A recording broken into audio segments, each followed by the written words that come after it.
l'exercice numéro 35. Ici, ce sont les critères de divisibilité par 3. On sait bien que n'importe quel nombre qui est dont la somme des chiffres est égale est divisible par 3, donc il est divisible par 3. Donc maintenant, je vais faire la somme des chiffres. J'ai ici 14 424, je fais ici 1 plus 4, 5, plus 4, 9, plus 2, 11, plus 4, 15. Donc j'ai ici 15. Donc est-ce que 15, je peux diviser par 3? Oui. Donc si je divise 15 par 3, je trouve ici est égal à 5. Et donc ici, est-ce qu'il est divisible ce nombre? Il est divisible par 3. Et donc je vais faire ici oui.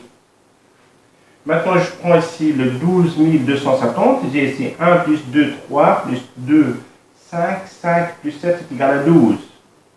12, je peux diviser 12. Si je divise 12 par 3, je trouve ici 4. Donc c'est juste. Donc je peux diviser ici, là et là, diviser par 3. Donc ici, il est divisible par 3. Donc ce nombre, je peux le diviser par 3. Maintenant, j'ai ici 67. 1275, j'ai ici 6 plus 7 est égal à 13, plus 2, 15. 15 plus 5 est égal à 20, 27. Donc, est-ce que 27 il est divisible par 3? Oui, parce que 27 divisé par 3 est égal à 9. Et donc là aussi, il est divisible par 3. Donc ce chiffre, il est divisible par 3. Donc je fais ici oui. Maintenant, 541, j'ai ici est égal à 10. Donc là, si je divise par 3, donc c'est pas possible de diviser ça par 3. Et donc ce n'est pas divisible par 3. Le 10 n'est pas divisible par 3. Et donc ici, j'écris qu'il n'est pas divisible par 3. Ce chiffre 541 n'est pas divisible par 3. J'ai ici 63, donc ça fait ici 9, plus 1, 10, plus 8, ça fait ici 18. Et là, si je divise 18 par 3, je trouve égal à 6. Et donc ça marche. Ici, donc ce nombre 63 180, il est divisible par 3. Donc j'écris ici oui. Et c'est ça en fait l'exercice. Maintenant, j'ai l'exercice numéro 36. Pour l'exercice numéro 36, j'ai un nombre se compose de 3 chiffres, qui est 1, 1 et un nombre au milieu. Mais il doit être divisible par 3. Donc s'il est divisible par 3, je dois faire la somme de ce chiffre, plus ce chiffre, plus ce chiffre, que je trouve est égal, qu'il est divisible par 3. Par exemple ici, si je prends ici 111. Donc si oui, car j'ai ici la somme, ça fait ici 1 plus 1 plus 1, donc c'est égal à 3. Et 3, je peux diviser par 3. Donc ça marche. Si par exemple, je prends ici 1, 4, 1. Et donc ça fait ici 1 plus 4 plus 1 est égal à 6. Et donc 6, je peux diviser 6 par 3. Par exemple, ça aussi, ça marche. Je prends ici 1. Et là, je vais faire ici 1, 7, 1. Si je fais maintenant la somme de tout ça, ça fait ici 1 plus 7 plus 1, ça fait 9. Donc ça me donne une somme de 9. Mais 9, je peux diviser par 3. Donc ça marche aussi. Et est-ce qu'on a encore d'autres? Donc je vais ici avec, si j'ajoute maintenant encore 3, vous voyez là, donc 111, 141, 171. Et là, à chaque fois, j'ajoute 3. D'accord? Ça, je fais ici 1, 4, j'ajoute 3, ça fait 4, j'ajoute 3, ça fait 7.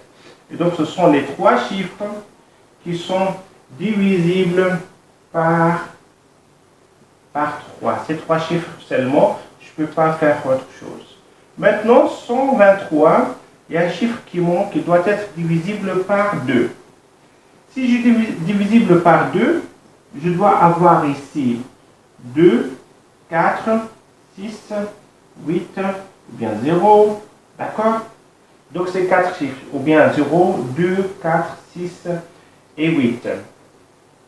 Maintenant, parmi lesquels, quels sont ceux qui sont divisibles par 3? Je fais ici 1 plus 2, ça fait 3, plus 3. Et donc ça fait 6. Ça me donne en fait ici, la somme est égale à 6. 6 est divisible par 3. Donc je peux ajouter 0. Déjà ça. Maintenant, si j'ai ici 0, donc divisé par 6, donc quels sont ceux qui sont divisibles encore par 3 parmi le 2, le 4, le 6 et le 8? J'ai par exemple ici le 6 qui est divisible par 3. Donc, je peux inclure en fait aussi ça. Donc, ça fait ici 1 plus ça fait ici 6, 6 plus 6 ça fait 12, donc il est divisible par 3. Est-ce que 4 ça marche? Non. 8 ça marche pas, etc. Donc ici, quels sont les deux chiffres? Sont 1230 et 1236. 1236 qui sont divisibles à la fois par 2 et par 3. Les autres, si je mets ici 4, ou bien 2, ou bien 8, ça ne marche pas. Donc maintenant, je passe à l'exercice numéro 38. Est-ce que ces nombres que j'ai ici sont divisibles par 9? Qu'est-ce que je dois faire? Je dois faire la somme. Donc ici, c'est 504.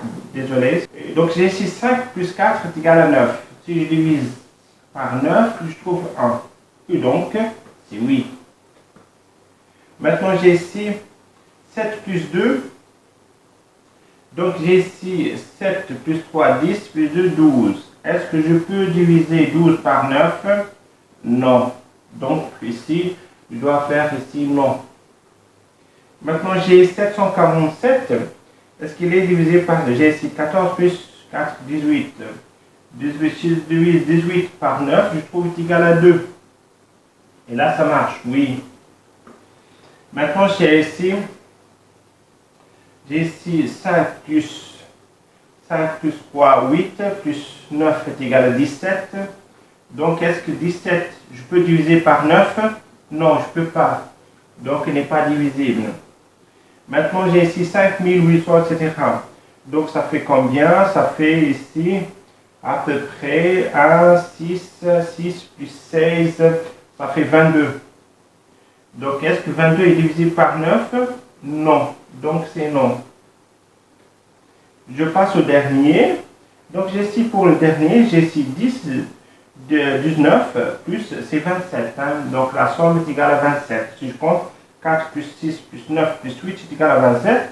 Si je divise ça par 9, je trouve est égal à 3. Et donc, il est divisible. Donc, j'écris ici oui. Donc, voilà.